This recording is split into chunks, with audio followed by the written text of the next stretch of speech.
Okay, welcome everybody. Episode 8 of Talking Back Sunday. It's nice to see you Here all. we are.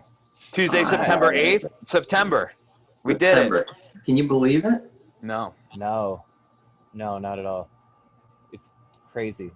I remember thinking back in March, like, oh man, I can't wait till things are back to normal, like in June. Mhm. Yeah.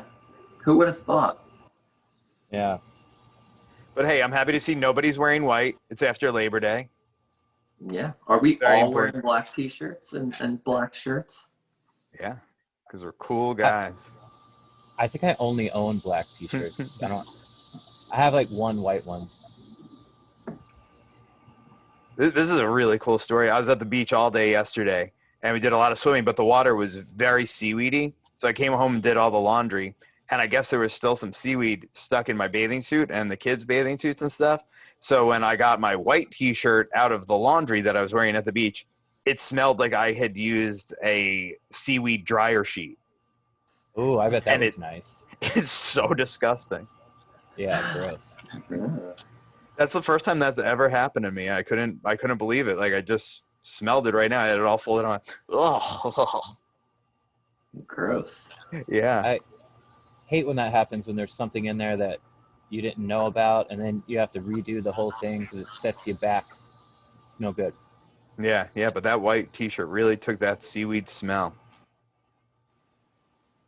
Yeah, That's I'm cool. pretty jealous that you get to go swim in the ocean all the time. Not anymore. It's gonna get nice and cold real soon. Yeah, but still. You It had was all a good summer. Yeah. Yeah, I'm jealous. You guys do anything good over Labor Day? No. Labor. Enjoy the fruits of all this labor? I had a very laborious Labor Day. Yeah, what did you do?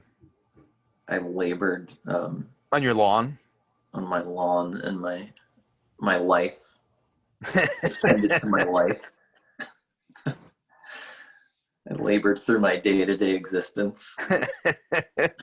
Everything feels heavy. Yeah. Yeah, we didn't do very much, but we had a busy weekend before that.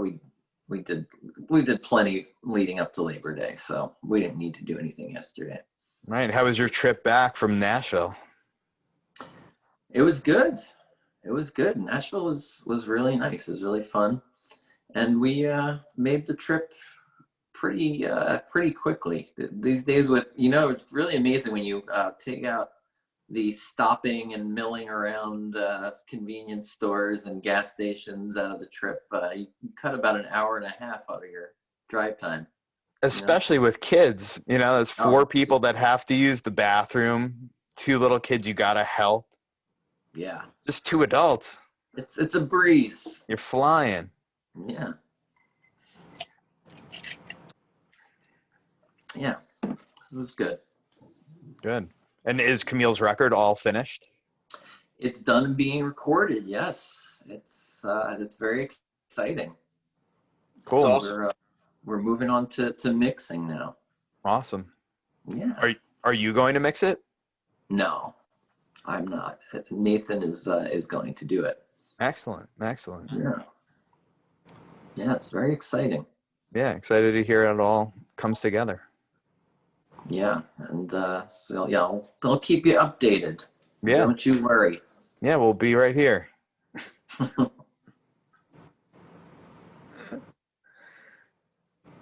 This is cool. I saw a boat speeding very close to the shore.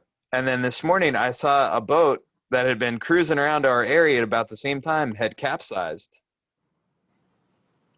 That seems like a big trend right now. Yeah. Yeah, and this was just like people speeding around. I don't know, but my neighbor was like, man, that's a very expensive boat they're cruising around on. What is that Larger noise? boats were going. What noise? Oh, I thought it sounded like some kids were yelling or something. Yes. No, they probably are somewhere. They're all somewhere. No, like the bigger boats were going real fast to show off and creating like this huge wake And then the smaller boats, the wake was so large that it was sinking the smaller boats. Where was that happening? That was in Texas. Was that like a Trump rally? Yeah, which was a great metaphor, if you ask me. But that's where that happened. I heard about that. So did the boat by Europe? That's sad. It is sad. Yeah. Do you think those people Yeah. had captain's licenses? Do you think they're because that's not what a good captain would do? Nope. Well, if it's under a certain size, you don't need one. Oh. Well, never hurts to get a captain's license, so that's what I always say. Sure, it Yeah. doesn't. You have. You've I've been always saying said that for years. I've been saying that. That's why I Get have a a captain's license. I have one. I don't have a boat, but I've got a captain's license just in Do you have a hat? Mm-hmm. Yeah, yeah, because you never got the know. license, you got the hat.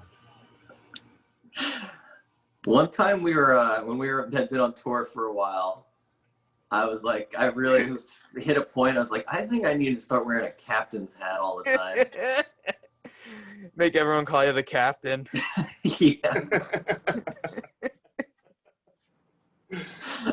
I don't know why that's so funny, but it is. Well, it's partially funny, I think, if you know like what kind of state of mind you get into after like 4 weeks on tour or something, and you get these ideas, and they make perfect sense at the time. Yeah. And then it would also make sense to everyone around you. Yeah, that's what John does. He's the captain. Why wouldn't you do that?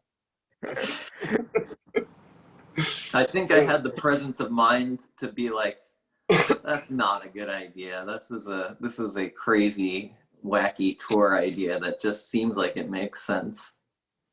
You know when you go home and you tell the wife a really funny story from tour, and she's like, I guess you have to be there type thing.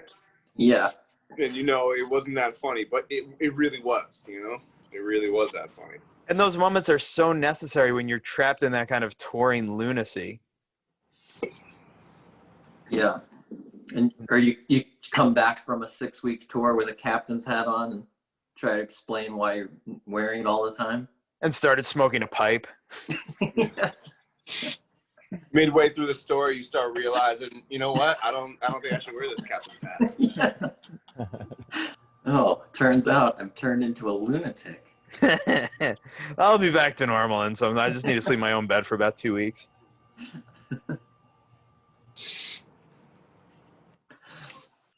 Yeah, good times. Yeah, I miss it. I miss that lunacy. Like, there's a different lunacy being trapped at home for this many months. Yeah. Yeah, there is. Not quite the same type of lunacy. Well, also, I feel like on tour, you can let yourself go into those wacky places a little bit better because there's an end. Even if you haven't seen your family for 6 weeks, okay, at this date, I get to go on an airplane and go to my house. And I'm done with this and all these people for a while. And it's like, no, this is just what we do now for who knows how long. 6 months, a year, 2? I don't know. I don't know why, but recently I started thinking about how much fun it will be to tour in the UK again. I was thinking that like today. Yeah, I was thinking yesterday. I was like, man, the UK shows sound fun right now. I'd like to do that. Yeah, cruising around, getting a coffee before the show. Right. Going out to Nando's or Yes. What's the noodle place there? The Asian noodle place in Wagamama. Wagamama. Yeah, all those things are so much fun because we've been there so many times. Like we've all found our comforts. Yeah. And these things that are so much fun, and then you realize you miss them when you haven't seen them for so long. Like we were going to the UK almost once every year, once every 2 years. Yeah, I feel like this is the longest it's been for a long time that we haven't been there. Yeah. Yeah. That Nando's in Ireland is so good. Dublin? No. Glasgow, yeah. Glasgow one's good too. Mm-hmm. Oh wait, the other city in Ireland, Northern Ireland. Belfast. That Nando's is fun. think we had a band dinner there, maybe once or twice. Mark, you and I were at the Glasgow Nando's. This is a great story. And I dropped the ketchup that I was putting, and it shattered into a million pieces. And I went to grab it, and I cut my hand so bad. I remember that. And yeah, it was really, really gnarly. I was like, oh man, I guess that bottle had just been dropped enough times, and I was the last one, and it shattered everywhere. And my reflexes were what made me get cut. If I was just like, whoa, it wouldn't have hurt me, but then it did. And I was like, is this like, am I not going to be able to play tonight because of ketchup at Nando's? But the cuts were on good places in my hand, so it was just gnarly. And I just put a napkin in my hand. I was so hungry. I just wrapped it all up as blood was leaking everywhere. Like, Mark, come on, we got to eat quick. I got to get to the pharmacy.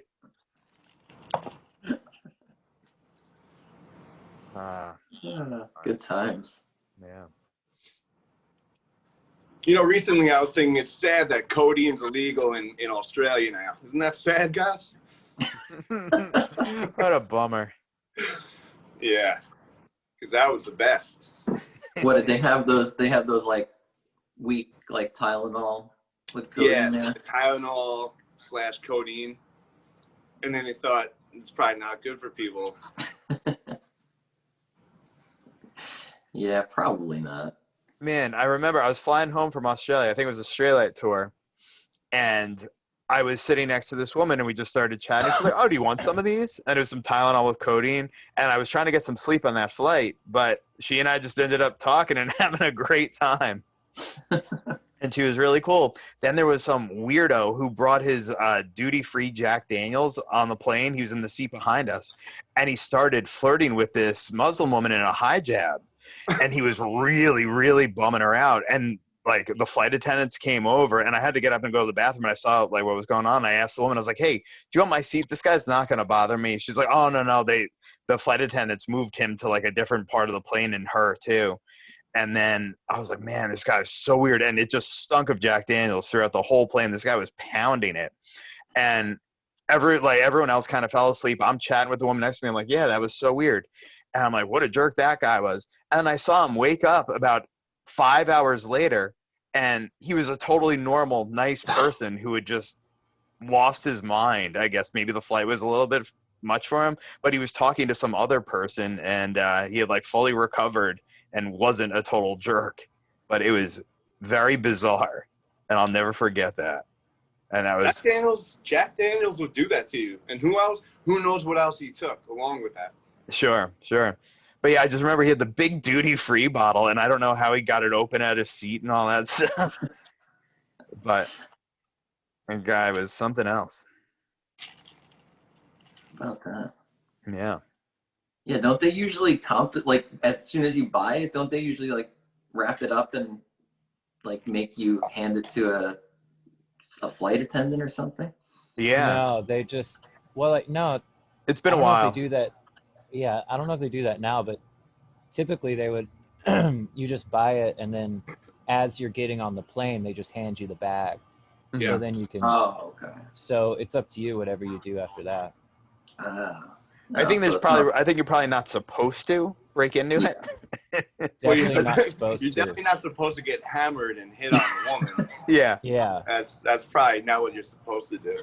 Yeah. Yeah, drinking a bottle of Jack Daniels in that altitude, definitely not the best idea.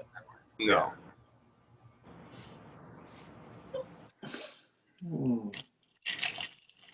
Man, I miss weeping openly on planes. That was fun.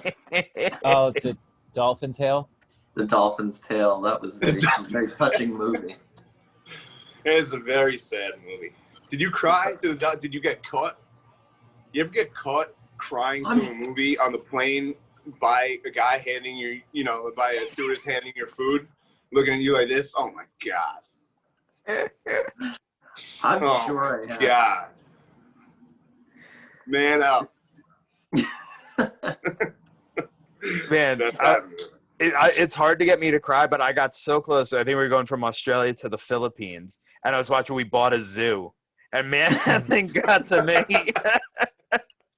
It was tough, man. Uh, Yeah, Matt Damon had a real complicated relationship with his son in that movie. yeah, it's a hard situation. It must have been very hard for you to not cry. It was difficult, and I think I had the seat open next to me too, so I could have let it go a little bit, but just didn't happen. I got to the point where we were flying so much and it was happening so regularly, like I didn't even care anymore. I'm just sitting next to like two people, just like Weeping. yeah, Full blown man cry. yeah. Yeah, I Man. kept it relatively quiet, you know, kind of a quiet weep, but still, you know, like obviously crying. Man, I really want to talk to a flight attendant about that, because they must, if all of us have been at that point so many times, and everyone we tour with has been, it's got to be such a common occurrence. It seems like it is. It's a thing. But I don't know what causes it. Like I listened to an NPR report about it. Something they were talking about it. It's like a phenomenon. People like get on planes and end up crying in situations where they normally wouldn't. Like that. Is that right? Yeah, it's a thing. But they weren't really sure why. They just talked to a lot of people, and they had like ideas about why it might happen. It's like usually you're far from home. You know, you're traveling. You're away from people, and they, I don't know. And I guess there's always a sad movie involved or something. So there's a few ideas, but still, it's kind of weird. Yeah. Like I never cry at movies in real life, but on planes all the time. Really weird. It is really weird. There's been times where I put on like a comedy just to make sure that didn't happen, and it still did. There's an emotional part. Yeah, watching Ace Ventura crying away. Step Brothers. Yeah. Oh man, speaking of Mark, one of the best tips you ever gave me was to turn off the Motley Crue movie, The Dirt, when I was watching it on Netflix. Yeah. Like, hey, there's some pretty inappropriate things. Yeah, I remember that being like, you probably shouldn't with that. You know, I was like, oh my God. And little babies around. Yeah, 30 seconds in, I was like, holy smokes, he's absolutely right. This is no good for anyone to potentially see any part of this. That's a pretty good movie, though. It was fun. It summed it up pretty well, I thought, especially because you're not looking for an Oscar winner. It's not going to be like Rocket Man or something, you know, like a really well thought out. It's just, you want to see The Dirt. Anyone that's read that book. I still have not seen Rocket Man. It's a good one. Remember The Rocketeer? Yeah. Yeah. That was a great movie. Was. Hear about those guys with jetpacks? I think they were like a couple of pilots saw dudes with jetpacks, maybe around LAX or something. Really? Yeah. Did anyone figure out what was going on? I haven't heard a follow-up. I haven't really looked either, but I bet people got a lot of time on their hands. I think it was LAX, but yeah, two sets of pilots saw that. Wow, that's crazy. Yeah, I would not do that. You want to? No. No, neither do I. But I did watch David Blaine's newest Stunt. That was really fun. What'd he do? See, no one heard about this thing. It's crazy. I just happened to be looking at Twitter at the right time, and he was doing it right then. So he did it on YouTube. He took a bunch of balloons filled with helium, like 50 different colorful balloons, up to 20,000 feet, and then he skydived down from there. Wow. I did see him lifting off, holding on to balloons, and I was like, this guy is out of his fucking mind. Yeah, they had him all strapped in there, and then he had to pull the parachute down and strap himself in while he was up there at 20,000 feet. Or maybe he put it on when he was a little bit lower because it gets cold up there. But why didn't he just wear the parachute from the beginning? I don't know. More fun, more danger. Because of magic. Because Yeah. magic. Yeah, he kind of like he's not really doing magic anymore. He's just, it's like kind of like stunts now, right? Yeah, This feats is not of magic. endurance and whatever.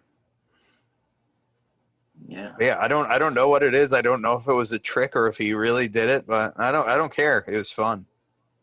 And it was fun to see something live, like something really, really crazy with dire consequences happening in real time. The kids got really nervous for him. Like, it's gonna be fine. He's done this before.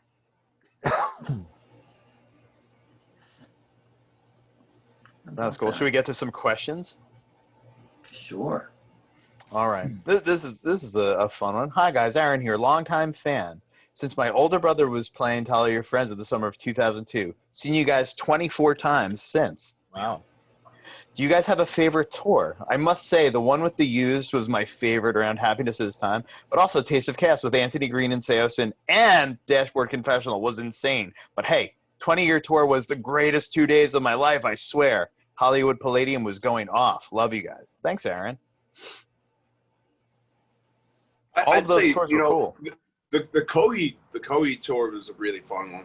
Loved being out with Coheed. Loved being out with Red City Radio. Yeah.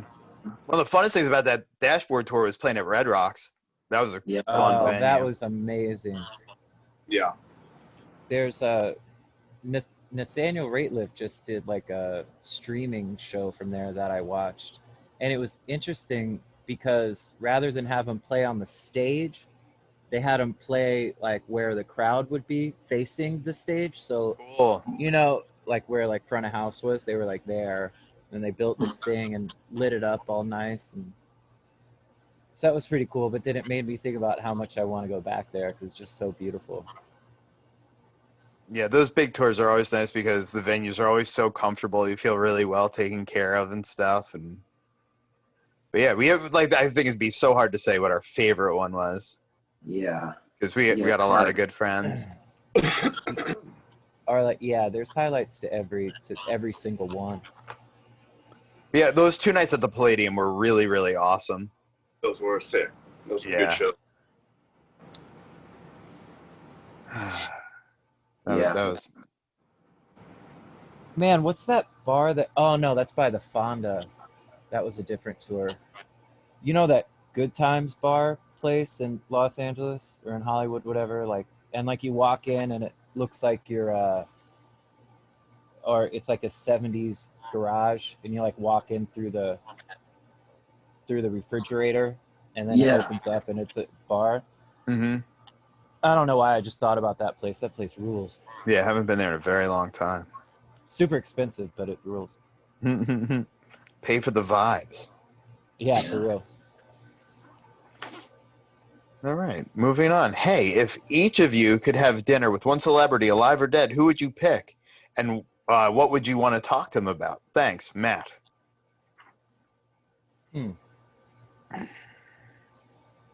Keith Moon. That'd be cool. I bet he's got some stories. Yeah, definitely Keith Moon. No, the thing would just be if he remembered the stories that he has. Yeah. Right. I would not let him drive me around. No. Just dinner. Did he drive a car into a pool once? Was that him? Yeah, I think so. All right. Yeah. What about you guys? I don't know. I'd have to think on that one. Let it stew. Yeah, I would go Paul McCartney. Oh yeah. He's probably got some good stories, and he's one of my favorite bass players of all time.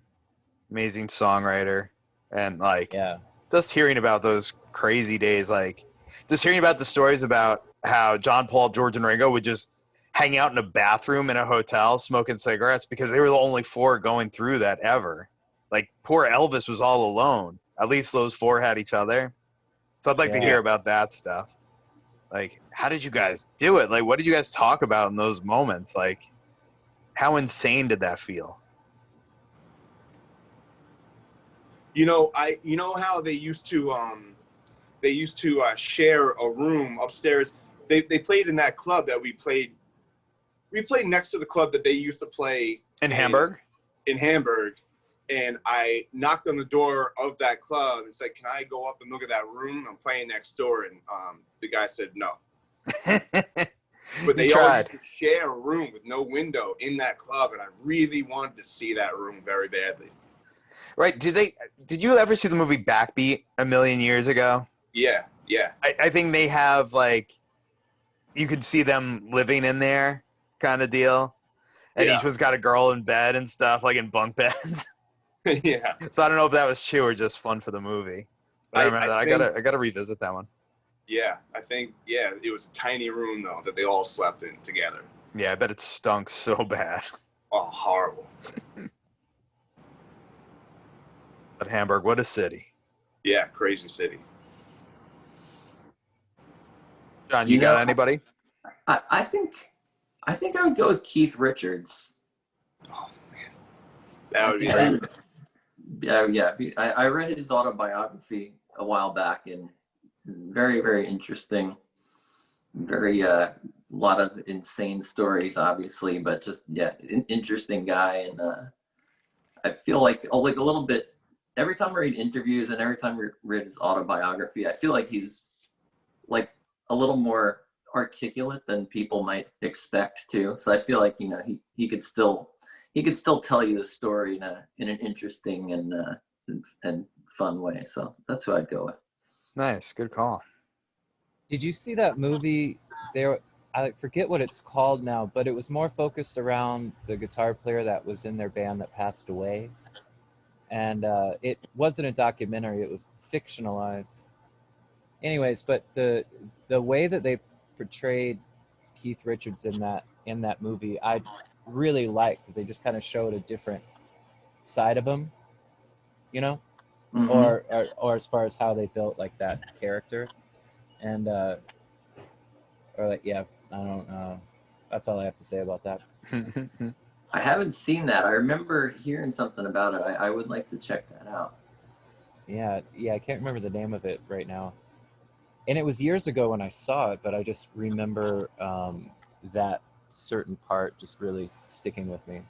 Or like that idea of like, oh, I've never seen the character of Keith Richards portrayed in this way. Nice. Yeah, that he talked about that story. That's like a really sad story too, like with the old guitar player, like incredibly sad. I think it was only a little while after he was like kicked out that he died, right? It was, I think, within like not or something.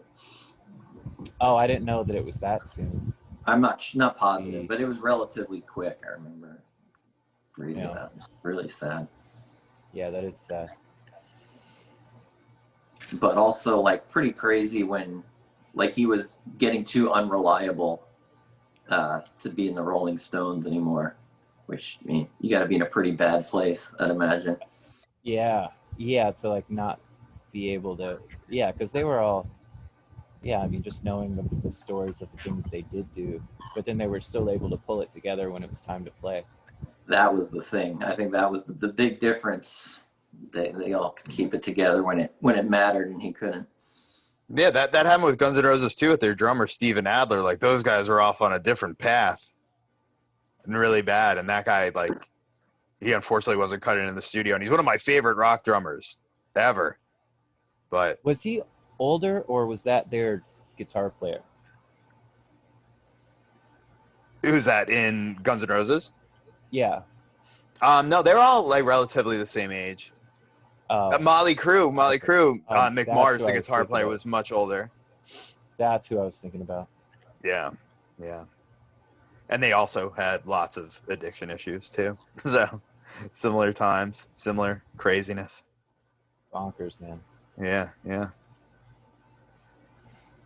Sometimes I wonder if there's a recording of "You Could Be Mine" with Steven Adler. There has to be, right? Yeah. Because I know he plays it with Adler's Appetite. Oh, really? Yeah. Like, so you could hear him play that song with his own band. Huh. It's probably on YouTube. But yeah, actually, I'd like to track that down. So what happened? Did he got kicked out like while they were recording that? Like to the point that he might have recorded a version of it? Well, that song was written pretty early on, and they had like a lot of songs that didn't wind up on their first album, Appetite for Destruction, and they just didn't make the cut for whatever reason, or they weren't there, or whatever, that didn't fit with the sequencing. So then they had this stockpile of songs for the Illusion albums, which became a double album for their second proper album. Yeah, and so he had played and helped write a lot of these songs, but on the Illusion albums, he only plays on the song Civil War because he kept like nodding off or whatever as he was trying to track. And those albums took like years to record. It wasn't just like, okay, we're going to be in the studio for 6 months and then it's done. Those sessions just lingered on and on and on. I guess he progressively got worse and worse, from what I know. But I've read like his book and Slash's book and Duff's book, so they all kind of give you a little picture of what it was about. But yeah, fascinating world. Yeah. What else? What else we got? Okay, so this one says, "Hey guys, I hope you're all doing good. I know you've toured with Blink-182 a bunch of times. What are some of your favorite memories with them? Bonus question: do any of you have a favorite Blink album? You and your family stay safe and stay positive. Thank you." You know, I just put a couple of songs from Cheshire Cat on a mix that I have. Like that's a good one. Oh, nice. Yeah. Oh, yeah, that song, M&M's. M&M's. And then there's a second song off that album. What's it called? I can't remember what it's called. I haven't listened to it in so long. Yeah, but the first two songs off Cheshire Cat are very special. When I heard, it was a long time since I heard it, and yeah, great songs. But what was their first album with Travis Barker? Enema of the State. Enema of the State. What a great album. I'm an Enema of the State guy. I stole that CD from my sister. Like, they had reached her level. She was into like NSYNC and Backstreet Boys, but Blink-182 got on her radar, and I couldn't believe it because all my friends had known about Blink-182 for years, but they had blown up so big at that time, and I stole that CD from her, and I never gave it back. I remember hearing that album at your house, and you telling me I took the CD from my sister, and I was like, "Your sister? Your sister has a Blink album?" My mind was blown because I didn't know that's where they were. Yeah, mega. Yeah. John, didn't you just do like a Mark Hoppus podcast thing? I did, yeah. Really? I recorded an interview with him. Actually, we recorded the interview like 2 months ago or more, maybe. And then it just went out on Apple Music, I think last Tuesday. How does that come to be? The interview? Yeah. I don't know. Did his people reach out to your people? Jillian got in touch, and I guess someone had he was looking for guests for his podcast. You know what? At the time, I had just recorded a song like to raise money for Campaign Zero. That I had recorded a Bruce Springsteen song, and I think she came to me because I was like, that was like something I had to promote, and there wasn't much to promote, so I think that's why I got the call. Then the interview went out like months and months later, so it wasn't really relevant anymore, but it was still fun. But yeah, I know people who do this for real, like real podcasting, unlike us, like they go through a big company to get them all on all platforms, and I guess that's on Apple Music. So I think that's all part of it. Like, it's part of this whole system. That's why with these things, I just wanted to put them up quick and get them on YouTube. So I guess there's a long lag time with that turnaround. Yeah, he's working on another level, I think, than we are. He's on a whole nother podcast level. Yeah. That Mark Hoppus. Yeah. Maybe we can get him on our podcast now. Like, hey, I was on yours. Why don't you come on ours? Yeah, tit for tat. No big deal. Are we gonna do that? Are we gonna? Well, because this would be really good for him. Yeah, good exposure. But I mean, like, guests in general. Should we get a guest? Sure. Hey, any friends want to come on? Anyone watching this? Text us. Yeah, we have I don't think friends, any of our right? friends watch this. Not yet. Not yet. No, none of our friends watch this. They know we're exactly like this. So this is not for them.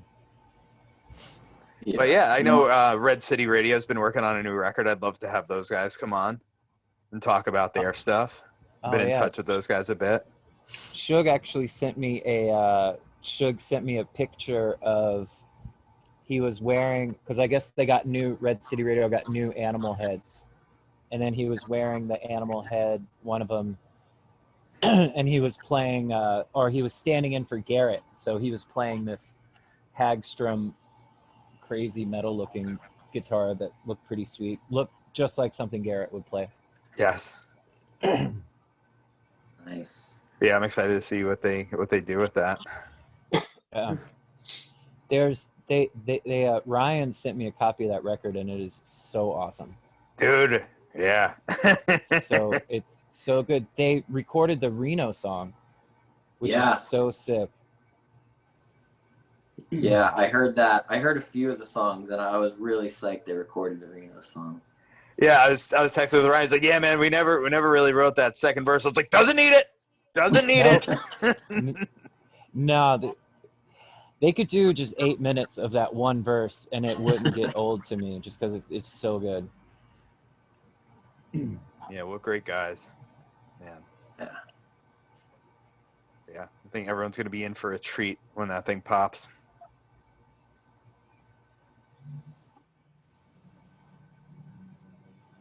Yep. So you want to do one more question and call it a day? Sure. We're getting crazy. 4 questions. Wow. Hey guys. Okay, you, your wife, Elon Musk and Grimes, and all your kids leave the solar system in search of an exoplanet to repopulate humanity on. You can only bring one record with you. Which record would you take? John P. Thanks for the question, John. White Album. You know what? I was going to say the same thing. Is it because there's so many different genres of music on the same album? You have a lot to choose from? Yep. You have a wide range of moods on the White Album that you got your wacky, crazy stuff if you're like feeling crazy. You got your poppy stuff. You got your old time rock and roll. Yeah. It's got everything. It's got everything. Yeah. Good call. I was gonna go Abbey Road. That one just connects. That whole montage of songs on the second side is just so fun. Yeah.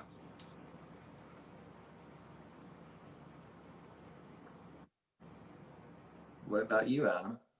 I was just thinking. Pressure's on.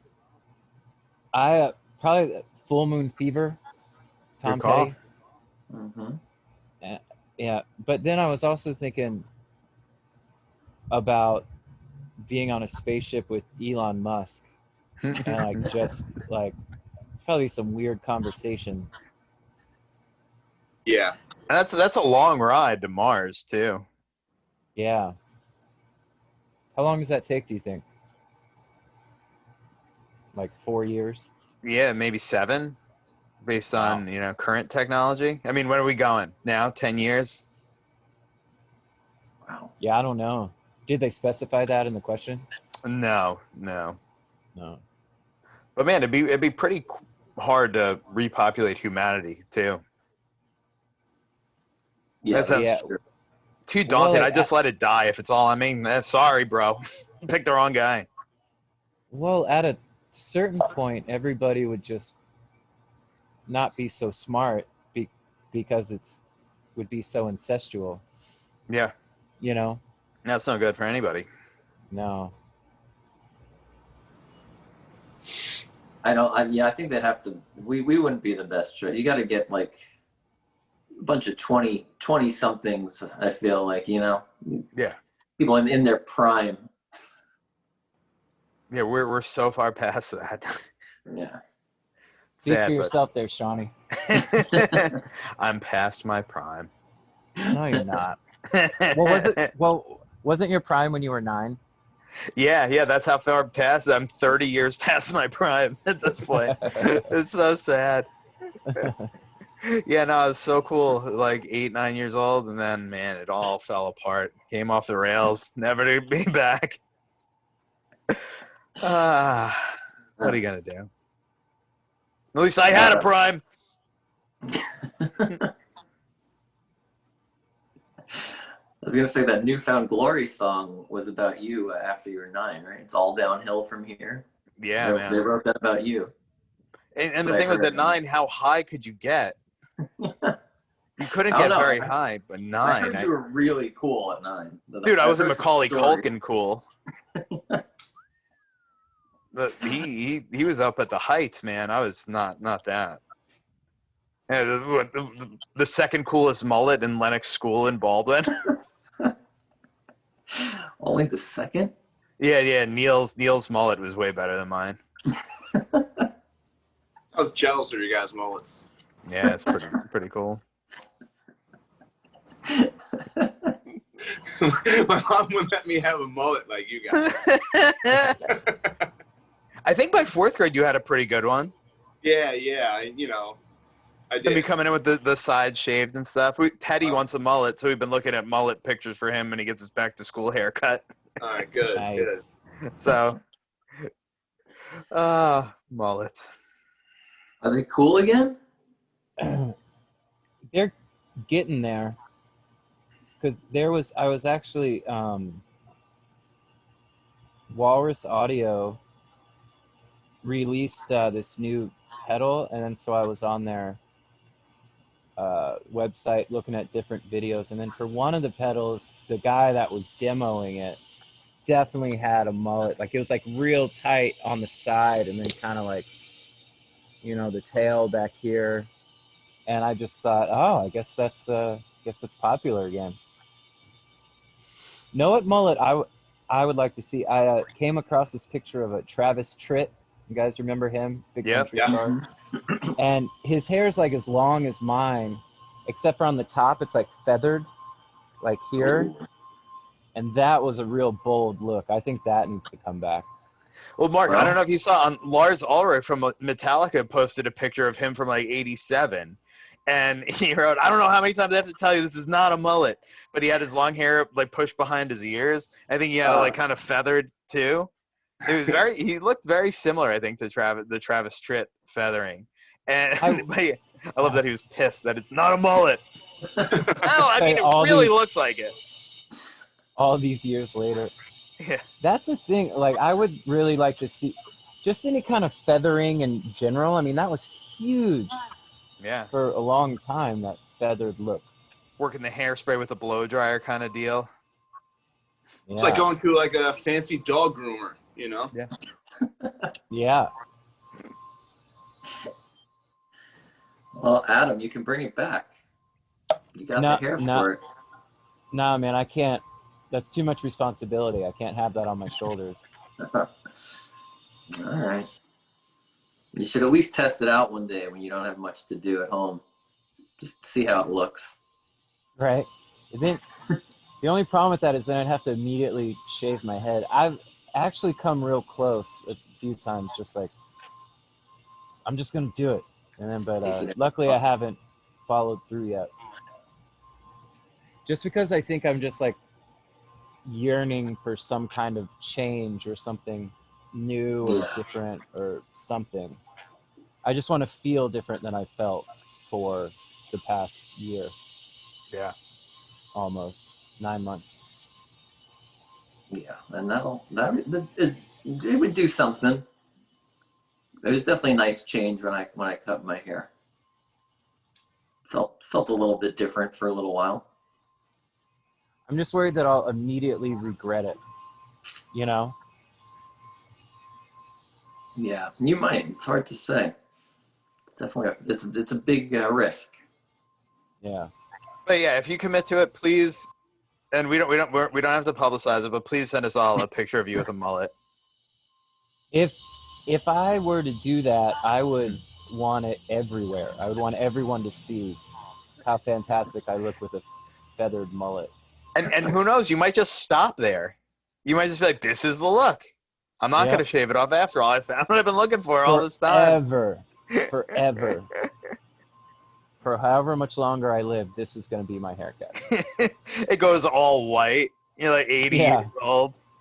I'm like, yeah, I was looking for something. Just don't touch this, but feather this. Yeah, that'll be sweet. Uh, All right. that's a good place to stop, right? Yeah, stop on the mullet. All right, well, thank you everyone for watching yet again, week 8. Please send all of your questions in to takingbacksundaypod@gmail.com, and we'll see you next week. All right, Bye. guys. Bye. Bye. Bye. Bye. Bye. Bye. Bye. Bye. Bye. Bye. Bye.